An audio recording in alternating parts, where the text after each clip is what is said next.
하나님은 침묵하지 아니하시고 지금도 말씀하십니다. 말씀 듣는 사람이 일어날 때 영적 회복이 일어나는 것입니다. 스바냐는 자신의 활동 시기를 오늘 스바냐서 1장 1절에 보니까 아몬의 아들 유다왕 요시야의 시대다라고 이렇게 말씀하고 있습니다. 아마도 아몬이 죽고 요시야가 8세에 왕이 되었을 때 그때 스바냐가 사역을 시작한 것이 아닌가라고 하는 생각이 듭니다. 당시는 우상 숭배가 유다 땅에 하늘을 찌를 정도로 그렇게 팽배하던 시절이었습니다. 아무리 이 땅이 어두워도 하나님의 말씀 듣는 사람이 있다면 그 땅은 회복의 은혜가 나타나게 됨을 오늘 말씀을 통해서 우리에게 암시하고 계시는 것이죠.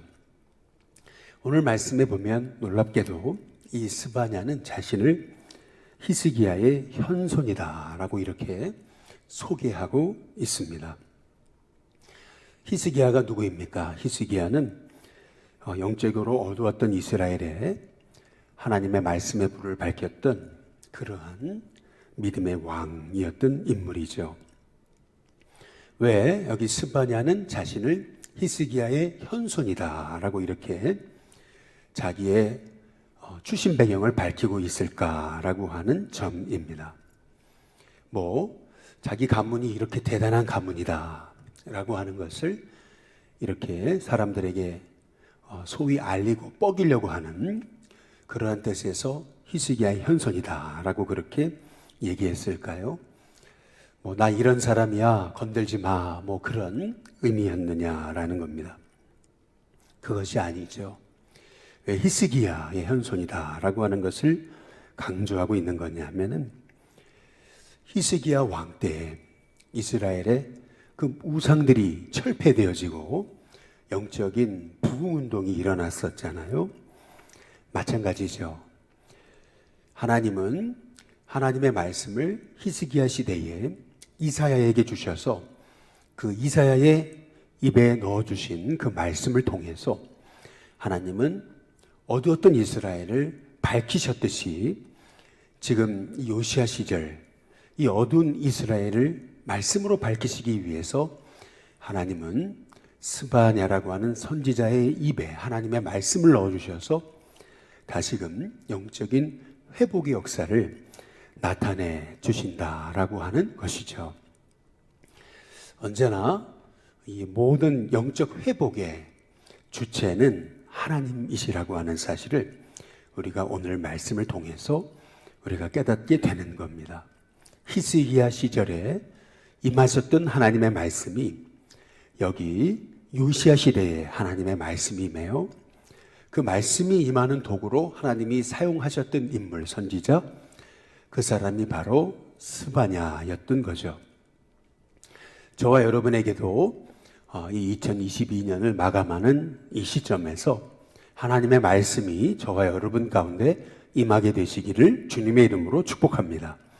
말씀이 임해야 우리가 세상을 바라보는 눈이 바뀌는 거고 말씀이 임해야 우리의 가치의 역전이 일어나게 된다라고 하는 겁니다. 전에는 세상이 전부였는데 가치의 역전이 일어나면 아무리 세상이 흉흉해도 우리의 삶을 주관하시는 분은 하나님이시다라고 하는 영적인 중심이 잡혀지게 되는 거죠. 가치의 역전이 일어나게 되면은 돈 없으면 못 살 줄 알았는데 우리가 하나님 없이는 못 사는 인물이다라고 하는 그러한 믿음의 본질이 회복되게 되는 거죠. 가치의 역전이 일어나게 될 때 우리는 늘 원망하고 낙심하고 절망했다면은 우리가 살아계신 하나님이 나를 지켜주신다는 믿음이 있기 때문에 우리의 삶 속에서 어려움도 견뎌낼 수 있는 힘을 허락받게 되는 거죠. 그래서 오늘 여기 스바냐서 1장에 1절에 스바냐에게 임한 여호와의 말씀이다 라고 이렇게 말씀하고 있습니다. 어떤 시대냐면은 아몬의 아들 유다왕 요시아의 시대라고 이렇게 말하고 있는 거죠. 므낫세가 통치하던 55년에 철저한 우상숭배의 시기를 거쳐 2년 동안의 아몬의 그 또한 우상숭배를 이어갔던 그 암흑기, 총 57년의 그 암흑기 끝자락에 이제 8세에 8세에 왕이 됐던 그 요시아 그 시대에 절실하게 하나님의 말씀이 필요하던 그 영적인 암흑기에 하나님은 스바냐라고 하는 사람에게 말씀을 주신 거죠.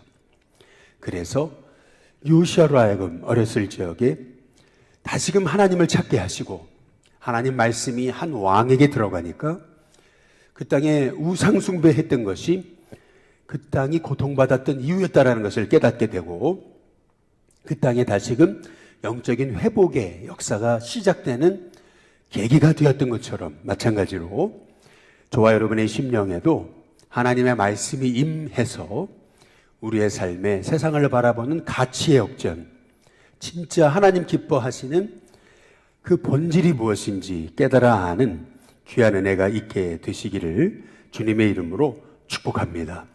오늘 여기 스바냐를 통해서 주신 이 하나님의 말씀을 통해서 우리는 하나님이 어둠 가운데 있는 이스라엘이 회복되기를 원하신다라고 하는 사실을 우리가 이 말씀을 통해서 깨달아야 된다는 거죠. 어둠 가운데 있던 이스라엘, 단순히 하나님이 심판하시겠다, 심판이 목적이 아니라는 거죠. 그들에게 경고의 말씀을 통해서 하나님은 이스라엘을 회복되기를 원하시는 겁니다. 그 회복의 역사를 기다리시는 그 하나님의 마음을 우리가 깨달으면서 오늘 말씀을 통해서 우리가 하나님의 마음을 깨닫고 하나님 우리도 새롭게 하시는 은혜를 달라고 기도할 수 있는 저와 여러분이 되시길 주님의 이름으로 축복합니다. 그러면 어떻게 새롭게 되느냐라고 하는 것이죠. 이 새롭게 하시는 그 모든 일의 주체는 하나님이시라는 겁니다. 저도 아니고 우리도 아니고 바로 하나님이시라는 겁니다. 스바냐도 아니고 요시아도 아니고 실은 모든 새롭게 하시는 것의 주체는 하나님이십니다. 말씀으로 돌아가야 되는 거죠. 말씀 앞에 서야 되는 것입니다. 하나님의 말씀이 우리에게 뭘 원하시는지 우리가 귀 기울여야 되는 거죠. 스바냐는 예레미야와 동시대의 인물입니다. 다시 말해서 스바냐서의 말씀을 우리가 깨달아 알기 원한다면 예레미야 당시의 시대를 우리가 좀 읽어볼 필요가 있습니다. 예레미야서 1장에 5절에 보시면은 하나님이 예레미야를 부르시면서 이렇게 말씀하십니다. 내가 너를 모태에 짓기 전에 알았다. 내가 배에서 나오기 전에 너를 성별했다. 너를 여러 나라의 선지자로 세웠다. 이렇게 말씀하십니다. 이미 예레미야가 태어나기 전부터 하나님께서는 예레미야를 통해서 하나님의 뜻을 알려주시려고 그를 선택하셨다라고 하시는 말씀인데요. 이 예레미야를 하나님께서 일으키시면서 하나님이 예레미야에게 주신 사명, 그것이 뭐냐면은 예레미야서 1장 10절에 이 예레미야에게 주신 하나님의 이 사명이 스바냐서하고 연결됨을 우리가 알 수가 있습니다. 예레미야 1장 10절에 보면은 보라, 내가 오늘 너를 여러 나라와 여러 왕국 위에 세워서 네가 그것을 뽑고, 첫 번째 뽑는다 그랬습니다. 그리고 파괴하며 파멸하고 넘어뜨리며 건설하고 심게 했다라고 6가지로 그가 하게 될 영적 사명에 관해서 하나님께서 말씀하고 계세요. 여기서 중요한 것은 뭐냐면 먼저 그들 안에 있었던 모든 죄악들을 이미 뽑아내고 파멸시키고 넘어뜨려야 거기서 다시 이제 건설하고 심게 된다라고 하는 사실을 우리가 알게 되는 거죠. 먼저 저와 여러분이 말씀 앞에 서지 못했던 것을 회개하면서 그동안 우리가 살아왔던 세상 의지하던 우리의 마음들이 무너져야 된다는 것입니다. 인본주의의 마음들이 무너져야 된다는 겁니다. 사람 중심의 신앙이 무너져야 된다는 것입니다. 세상 중심의 신앙이 무너지는 은혜가 있게 되시기를 주님의 이름으로 축복합니다.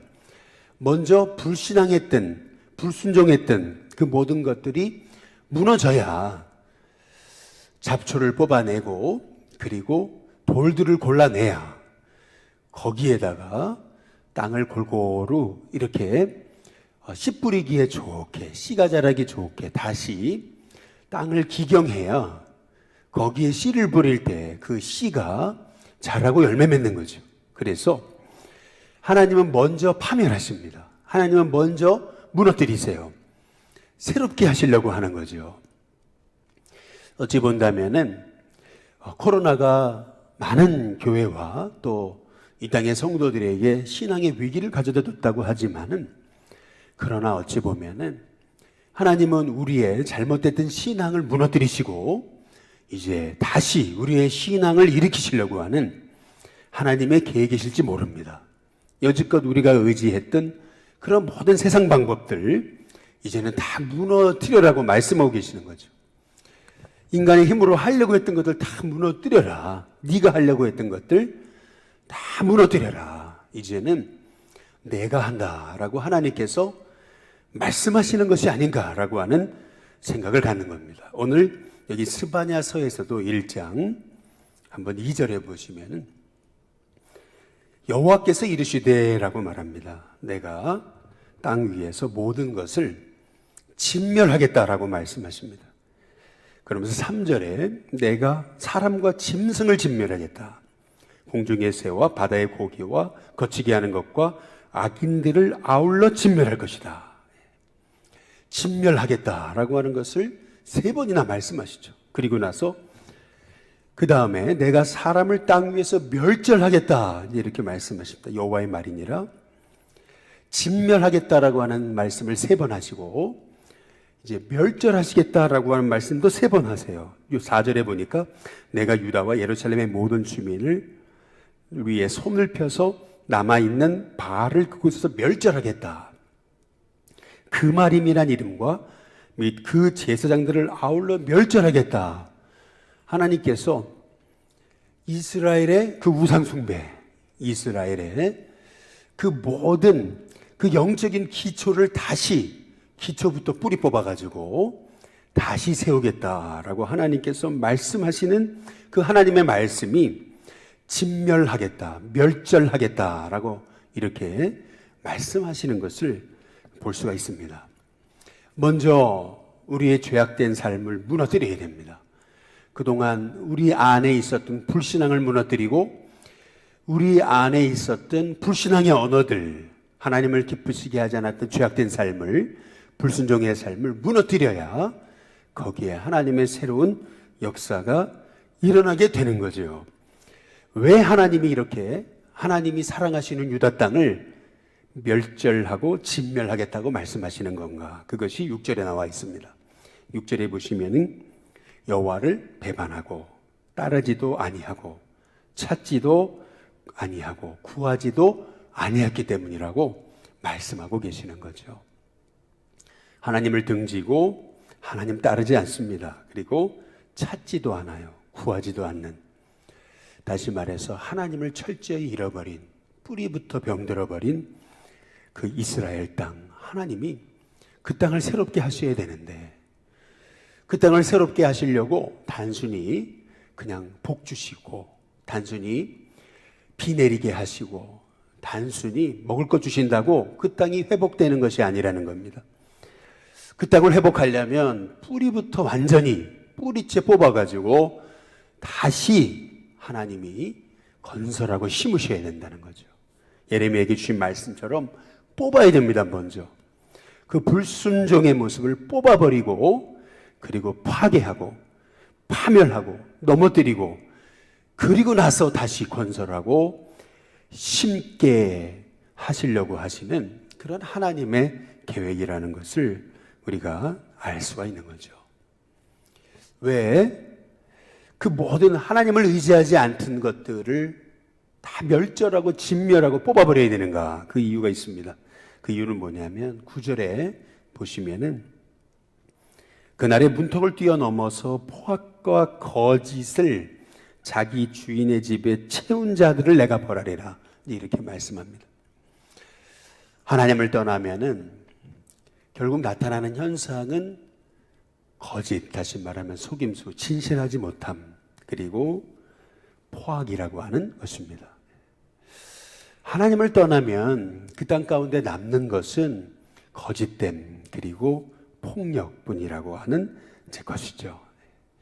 노아 시대도 똑같았습니다. 하나님을 떠나니까 그 땅에 강포가 가득하고 죄악이, 거짓이 가득했던 것이, 그것이 노아 시대, 소돔과 고모라 시대였던 것을 우리가 볼 수가 있는 거죠. 그런데 왜 그 땅이 그렇게 무너졌는가? 이제 그 이유가 있습니다. 스바냐서 1장 12절에 보시면은 하나님 이렇게 표현하고 계십니다. 그때 내가 예루살렘에서 찌꺼기 같이 가라앉아서라고 이렇게 말합니다. 물이 아주 흙탕물이요. 가만히 놔두면은 찌꺼기가 다 밑으로 가라앉죠. 찌꺼기가 밑으로 가라앉기 때문에 이 물이 꼭 깨끗한 물처럼 보이지만은, 그러나 조금만 흔들어 버리면은 그 흙탕물이 다시 올라와 가지고 온 물을 더럽게 하는 것처럼 이스라엘 백성의 문제가 뭐냐? 그것은 뭐냐면은 여기 12절에 보니까 마음속에 스스로 이르기를 그랬어요. 여호와께서는 복도 내리지 아니하시고 화도 내리지 아니하시리라. 다시 말하면 하나님은 무능하시다. 하나님은 아무 일도 못하신다. 복도 내리실 수 없고 화도 내리실 수 없다. 다시 말하면 이스라엘의 근본적인 문제, 그것은 뭐냐면은 전적으로 하나님을 의지하는 신앙이 무너져 버린 거죠. 그 뿌리 깊이 불신앙이 가득한 겁니다. 뿌리 깊이 인본주의가 가득한 거예요. 뿌리 깊이 우상숭배가 가득한 거예요. 사실은 그 심령 안에 하나님을 의지하지 않는 것이 이스라엘의 문제였는데, 단순히 경제가 어려워지고, 단순히 이방 민족이 침입하고, 단순히 사회가 혼란한 것, 그런 현상이 문제가 아니고 다름 아닌 그들 안에 하나님을 의지하는 그 신앙의 뿌리가 없는 것이 문제였던 것이 바로 이스라엘의 근본 원인임을 우리 하나님께서 지금 말씀하고 계시는 거죠. 아무리 사막이라도 그 뿌리를 100m, 1000m까지 뿌리를 내리는 시띠나무는 사막에 유일하게 푸른 잎사귀를 내는 나무입니다. 사막 한가운데서도 푸른 잎사귀를 내는 그 시띠나무의 비결이 있죠. 그것이 뭐냐면 뿌리를 깊이 100m, 끊임없이 1000m 밑으로 뿌리를 내리니까, 그러니까 그 사막 한가운데서도 푸른 잎을 내는 거죠. 마찬가지죠. 우리의 신앙도 똑같습니다. 환경이 문제가 아니고 내 신앙의 뿌리가 어디 있냐는 겁니다. 사람을 의지하느냐, 하나님을 의지하느냐 있는 거죠. 헬란 켈러가 얘기한 것처럼 앞문이 막히고 옆문이 막히고 뒷문이 막혀도 하나님은 하늘문을 여신다. 어떻게 앞문이 막히고 뒷문이 막히고 옆문이 막혔는데 하나님은 하늘문을 여신다고 고백할 수 있습니까? 그 이유가 뭐예요? 신앙의 뿌리를 환경에 둔 것이 아니고 깊이 하나님께 뿌리를 내렸기 때문에 그런 거 아니겠어요? 그래서 예레미야 선지자가, 지금 스바냐 이 선지자와 동시대에 활동했던 예레미야 선지자가 이스라엘의 문제를 사막의 떨기나무와 물가에 심겨진 나무와 비교하고 있거든요. 예레미야 17장 5절에서 8절에 보면 사막의 떨기나무는 어떤 사람을, 어떤 믿음의 사람을 얘기하는 거냐면 사람을 믿고 혈육으로 권력을 삼고 마음이 여호와에게서 떠난 사람이라 그랬습니다. 그 사람은 좋은 일이 오는 것을 보지 못한다, 이렇게 말하고 있어요. 그러나 물가에 심겨진 나무 같은 인생, 어떤 인생인가? 여호와를 의지하고 여호와를 의뢰하는 사람이다. 그 사람은 복을 받을 거다.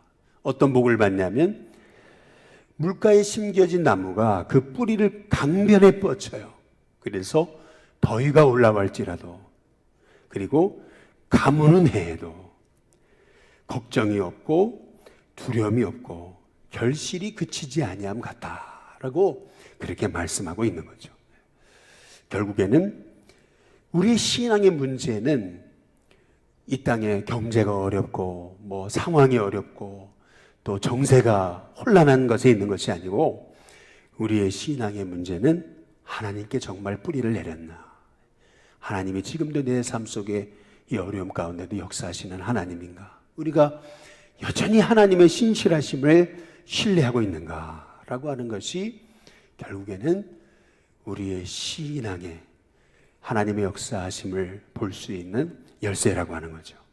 바라기는 저와 여러분 가운데 그 요시야 시대 그 아버지 아몬이 죽고, 그리고 그 할아버지 므낫세가 그렇게 뿌리 깊이 그 땅에 심어놓았던 우상숭배를 다시 돌이켜서 하나님 믿는 백성으로 돌이키기 위해서 영적인 회복운동의 역사를 시작했던 그 요시야에게 임했던 하나님의 말씀, 그 스바냐 선지자를 통해 임하셨던 하나님 말씀, 그 하나님 말씀이 저와 여러분 가운데 다시 임해서 그 말씀을 통해서 우리를 통해 새롭게 일하시는 그 하나님의 역사를 볼 수 있는 저와 여러분이 될 수 있게 되기를 주님의 이름으로 축복합니다. 우리 찬송가 582장 함께 찬양 부르겠습니다. 582장입니다.